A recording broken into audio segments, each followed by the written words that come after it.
আমরা নিয়ত করব, যার যার জমি দখল করে খেয়ে ফেলেছি, যার যার জমি দখল করে খেয়ে ফেলেছি, যার যার হক খেয়ে ফেলেছি, দোকানে দাঁড়িয়ে পেঁয়াজ 2টা শুরু করে ফেলেছি, হ্যাঁ মার্কেটের মধ্যে গিয়ে কাপড় একটা সরিয়ে ফেলেছি, সানাবুটের দোকানে দাঁড়িয়ে 2টা সানাবুট না বলে খেয়ে ফেলেছি।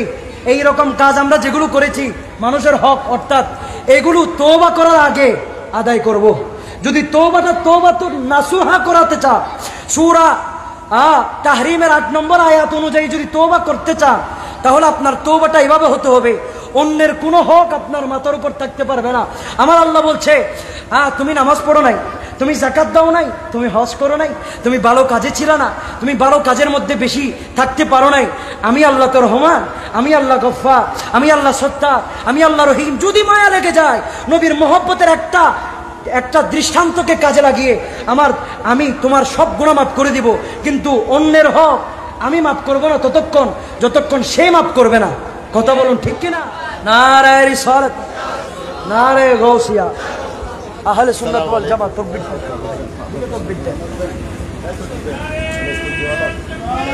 তাকবীর, নারে রিসালাত, নারে গাউসিয়া, আহলে সুন্নাত ওয়াল জামাত, শুহাদায়ে কারবালা, হুজুর আল্লামা গোলাম রব্বানী কাশেমী।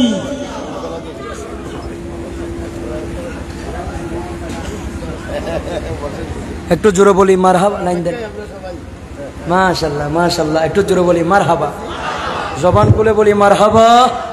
আজকের মাহফিলের রৌনক, আজকের মাহফিলের প্রধান আকর্ষণ আমার অত্যন্ত শ্রদ্ধাভাজন প্রিয়জন, আপনারা যার অপেক্ষায় এতক্ষণ বসে রয়েছেন, আমার ভাই গোটা বাংলাদেশের প্রক্রান্ত অঞ্চলে অক্লান্ত পরিশ্রমের মাধ্যমে সুন্নিয়তের পয়গাম প্রতিটা আশিক রাসূলের কানে কানে, প্রতিটা মুসলমানের কানে কানে পৌঁছিয়ে দিচ্ছে।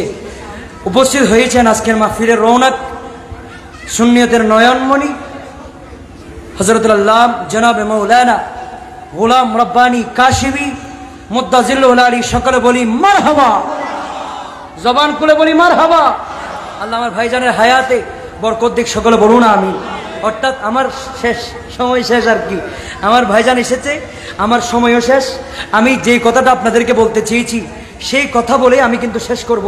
আমরা 2টা আয়াত পড়েছি কোরআন কারীম থেকে, একটা হাদিসে পাক শুনেছি এবং কয়েকটা সেই আয়াতগুলোর রেফারেন্সে কয়েকটা আয়াত শুনেছি, কয়েকটা হাদিস শুনেছি। আমি আপনাদেরকে আবারও মনে করিয়ে দিতে চাই, আমরা সর্বপ্রথম যে আয়াত শুনেছি সূরা আশ-শূরার 25 নম্বর আয়াতে কারিমা, এই আয়াতে কারিমার মধ্যে আমরা জানতে পেরেছি আমরা তওবা করলে আল্লাহ তওবা কবুল করেন। সুবহানাল্লাহ, আমরা তওবা করলে আল্লাহ তওবা কবুল করেন। দ্বিতীয় নম্বরের মধ্যে আমরা কোরআনের আয়াত শুনেছি 11 নম্বর পারার 4 নম্বর পৃষ্ঠার 4 নম্বর পৃষ্ঠার 1 নম্বর লাইন, সূরা তওবার 112 নম্বর আয়াত। এই আয়াতের মধ্যে আল্লাহ বলছেন আত-তাইবুন, যে মুমিন সেই তওবাকারী হবে। সুবহানাল্লাহ। তারপর আমরা শুনেছি আমরা সূরা তাহরিমের 8 নম্বর আয়াতে কারিমা, যে আয়াতের মধ্যে আল্লাহ পাক রব্বুল আলামিন আমাদেরকে বলছে তোমরা খাঁটি তওবা করো, অর্থাৎ তওবাতুন নাসুহা যেটাকে বলা হয় সেটা করো। সেটা যদি আমরা করতে পারি, আল্লাহ বলে তোমাদের জন্য 2টা পুরস্কার, একটা হচ্ছে তোমাদের জীবনের গুনাহ মোচন করা হবে, দ্বিতীয় নম্বর তোমরা কবরে যাইতে দেরি তোমাদের জন্য জান্নাতের রাস্তা ক্লিয়ার করা হবে। সুবহান, একটু জোরে বলবেন না সুবহানাল্লাহ। আপনারা কি আমার আলোচনা বুঝতে পেরেছেন? আপনাদের কি বুঝতে কষ্ট হয়েছে ভাই? তার বিপরীতে আমরা যে আলোচনাগুলো শুনেছি, আমরা নামাজ পড়বো আবার তওবা করব, সেই তওবা গ্রহণযোগ্য হবে? আমরা নামাজ পড়বো আবার সুদ খাবো আবিদালের মতো, সেই নামাজ কোনো কাজ আসবে না। আমরা নামাজ পড়বো তার পাশাপাশি আবার পরনিন্দা করব, গীবত করব, চুগলখড়ি করব, আমরা আবার মিথ্যা বলবো, সব কিছু করতে করতে খারাপ কাজের চাষাবাদ করব, সেই তওবা কবুল হওয়ার আশা করা যায়? সেই তওবা কোনোদিন তওবাতুন নাসুহা হবে না। আমি আপনাদেরকে তওবার লাস্ট একটা সঠিক একটা পদ্ধতি আপনাদেরকে বলতে চাই, সেটা বলে আমি শেষ করছি। যে সাবজেক্ট আমাকে দিয়েছে আমি সেই সাবজেক্টের উপরে কথা বলার চেষ্টা করেছি, কারণ ভাইয়েরা অত্যন্ত শিডিউল ভিত্তিক এই শিডিউলগুলো সাজিয়েছে। তওবা করার আগে নিয়ত করবেন যেই কাজের জন্য আপনি তওবা করতেছেন, বিগত জীবনে যেই গুনাহ করেছেন সেই গুনাহ সামনে আর করব না, সেটা সর্বপ্রথম আনতে হবে। দ্বিতীয় নম্বর, আমরা নিয়ত করব যার যার জমি দখল করে খেয়ে ফেলেছি, যার যার জমি দখল করে খেয়ে ফেলেছি, যার যার হক খেয়ে ফেলেছি, দোকানে দাঁড়িয়ে পেঁয়াজ 2টা শুরু করে ফেলেছি, হ্যাঁ মার্কেটের মধ্যে গিয়ে কাপড় একটা সরিয়ে ফেলেছি, সানাবুটের দোকানে দাঁড়িয়ে 2টা সানাবুট না বলে খেয়ে ফেলেছি। এই রকম কাজ আমরা যেগুলো করেছি মানুষের হক, অর্থাৎ এগুলো তওবা করার আগে আদায় করব। যদি তওবাটা নাসুহা করাতে চান, সূরা তাহরিমের 8 নম্বর আয়াত অনুযায়ী যদি তওবা করতে চান, তাহলে আপনার তওবাটা এভাবে হতে হবে, অন্যের কোনো হক আপনার মাথার উপর থাকতে পারবে না। আমার আল্লাহ বলছে, তুমি নামাজ পড়ো নাই, তুমি যাকাত দাও নাই, তুমি হজ করো নাই, তুমি ভালো কাজে ছিল না, তুমি ভালো কাজের মধ্যে বেশি থাকতে পারো নাই, আমি আল্লাহ তোর রহমান, আমি আল্লাহ গফফার, আমি আল্লাহ সত্তার, আমি আল্লাহ রহিম। যদি মায়া লেগে যায়, নবীর মহব্বতের একটা দৃষ্টান্তকে কাজে লাগিয়ে আমি তোমার সব গুনাহ মাফ করে দিব, কিন্তু অন্যের হক আমি মাফ করব না যতক্ষণ সে মাফ করবে না। কথা বলুন ঠিক কিনা? সেই জন্য তওবা করার আগে অন্যের হক আমরা আদায় করব। অন্যের হক যথাযথ যেই যেটা নিয়েছি, যেই যেটা অন্যায় করে ভোগ করেছি সেটা আমরা দিয়ে দিব। তার পাশাপাশি আমরা নিজেকে সবচাইতে দুর্বল, সবচাইতে ছোট, সবচাইতে নিকৃষ্ট, সবচাইতে একদম ছোট মনে করে আমরা আল্লাহর দরবারের আসামি হয়ে বসবো। কি হয়ে বসবো? আমরা যদি মনে করেন আমি ভিক্ষুক, গোলাম রব্বানী কাসেমি ভাইকে যদি বলি ওটা আরটি হাতে দিবে, আমাকে দিবে, টাকা দিবে, আপনি দিবেন?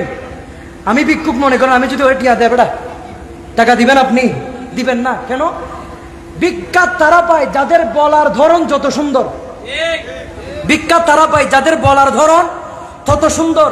ভিক্ষুক যখন বলবে, হুজুর, কাসেমি হুজুর, আমি বড় অসহায়, আমার অবস্থা খুবই খারাপ, সকাল থেকে এই পর্যন্ত নাস্তা করতে পারি নাই, 2 দিন পর্যন্ত অভাবী, আমার কাসেমি হুজুর তো এমনিও দয়ালু, সেই বলবে লো আগে 1000 টাকার একটা নোট নিয়ে নে। কথা বলুন ঠিক কিনা? যত বেশি নম্র ভদ্র হয়ে কথা বলতে পারবো, ভিক্ষা চাইতে পারবো, তত নোট বাড়বে, তত টাকা বাড়বে। অতএব আল্লাহর কাছে যখন আপনি চাইবেন, আপনার থেকে ছোট যেন জমিন আর কেউ না থাকে, আপনার চাইতে ভিক্ষুক যেন আর কেউ না থাকে। আপনি একদম ভিক্ষুক বনে, কাঙ্গাল বনে সারেন্ডার হয়ে ভিক্ষুকের মতো 2টি হাত বাড়াবেন। কিসের মতো? ভিক্ষুকের মতো যখন আপনি হাত বাড়াবেন, হাত বাড়াইতে দেরি, হাত নামানোর আগে আগে নেককার বানিয়ে দিবেন একজন। তিনি কে? তিনি কে? আল্লাহ। সেই জন্য আমরা যখন তওবা করতে যাব, 3 নম্বরের মধ্যে আমরা একদম কাঙ্গালের মতো হয়ে, ভিক্ষুকের মতো সারেন্ডার হয়ে আল্লাহর কাছে তওবা করব। 4 নম্বরের মধ্যে আমরা যেই কাজটা করার চেষ্টা করব, আমরা মাথায় রাখবো, আমাদের মাধ্যমে যেই কাজের জন্য তওবা করছি, আগামী সময়ে কোনোদিন যেন সেই কাজ সংগঠিত না হয়, সেটা আমাদের মাথার মধ্যে আমরা সেট করব, মেমোরিতে সেট করব, আমাদের অন্তরের ভিতর আমরা সেট করব। পারবো তো ইনশাআল্লাহ? এইরকম 5-6টা শর্ত আছে। আমি আপাতত আপনাদেরকে 4টা বললাম, এই 4টা অন্ততপক্ষে আপনারা গ্রহণ করবেন অন্তরস্থল থেকে। পারবেন তো ইনশাআল্লাহ? এগুলো করে তখন আপনি তওবা করবেন, আল্লাহর কাছে ফরিয়াদ করবেন, এমনভাবে তওবা করবেন আপনার মতো আসামি কেউ নাই, আল্লাহর কাছে কাঁদবেন। দুনিয়ার মানুষ আপনাকে কষ্ট দিবে, যন্ত্রণা দিবে, চোখের পানির মূল্যায়ন করবে না। আপনি কারো জন্য কেঁদেছেন, এই কাঁদা চোখের মধ্যে লবণ ছিটকাবে সবাই, কিন্তু আল্লাহর জন্য যদি 2 ফোঁটা চোখের পানি তওবার নিয়তে যদি ছাড়তে পারেন, খোদার কসম এই 2 ফোঁটা চোখের পানি দিয়ে কাল হাসরের মাঠে জাহান্নামের আগুন নিভিয়ে দিতে পারবেন। তো জোরে বলবেন না সুবহানাল্লাহ? আল্লাহ আমাদের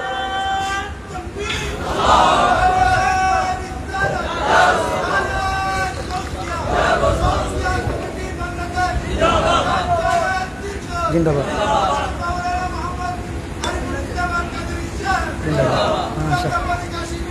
জিন্দাবাদ। তাহলে আমাদের সাবজেক্ট ছিল যেটা, আমরা সেটার উপর আলোচনা করেছি।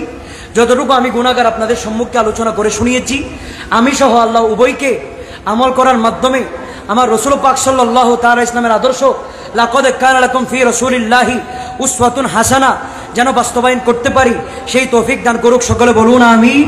ভাইদের রিকোয়েস্টে 2 লাইন কালাম পড়বো, তারপর আমার ভাই আলোচনা করবে। শুনতে রাজি আছেন তো আপনারা? আছেন তো আপনারা? একটু মুখে মুখে বলুন মারহাবা মারহাবা দয়ালি নবী, মারহাবা মারহাবা মারহাবা জানেরি নবী। মারহাবা মারহাবা দয়ালি নবী মারহাবা মারহাবা মারহাবা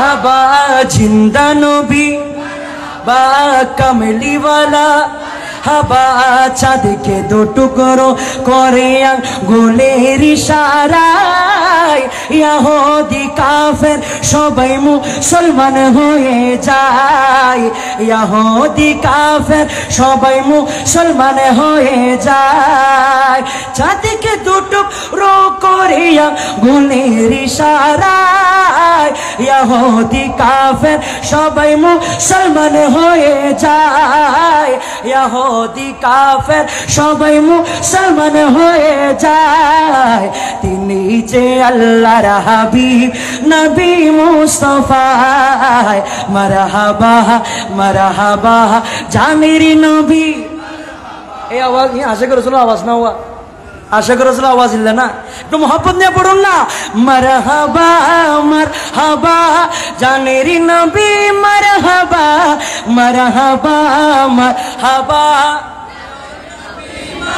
হা জিন্দা নবী হা কামলিওয়ালা হাবা বারা সূর্যের তাপ পড়িবে হাসরের দিনে আপনি বিনে আমাদেরকে ছায়া দেবে কে গো রাসূল আপনি বিনে আমাদেরকে ছায়া দেবে কে বারা সূর্যের তাপ পড়িবে হাসরের দিনে আপনি বিনে আমাদেরকে ছায়া দেবে কে গো রাসূল আপনি বিনে আমাদেরকে ছায়া দেবে কে শাফায়াতের কান্ডারি বলো শাফায়াতের কান্ডারি নবী মুস্তাফা মারহাবা মারহাবা জানের নবী মারহাবা মারহাবা প্রাণীর নবী মারহাবা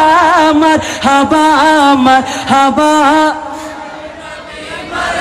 লাস্টবারের মতো সবাই হাতকে পতাকা বানিয়ে মারহাবা মারহাবা জানের নবী মারহাবা মারহাবা মারহাবা প্রাণীর নবী বা জিন্দা নবী হাবা কামলিওয়ালা রহমাতুল লিল আলামিন নবী মারহাবা সকলে জোরে বলি মারহাবা এবার বলি সুবহানাল্লাহ আলহামদুলিল্লাহ লা ইলাহা ইল্লাল্লাহ চিৎকার মেরে বলি আল্লাহু আকবার ওয়া মা আলাইনা ইল্লাল বালাগ আসসালামু আলাইকুম ওয়া রাহমাতুল্লাহি ওয়া বারাকাতুহু আলহামদুলিল্লাহ আলহামদুলিল্লাহ এতক্ষণ পর্যন্ত আলোচনা করেছেন বন্দর 2 নম্বর সাইড জামে মসজিদের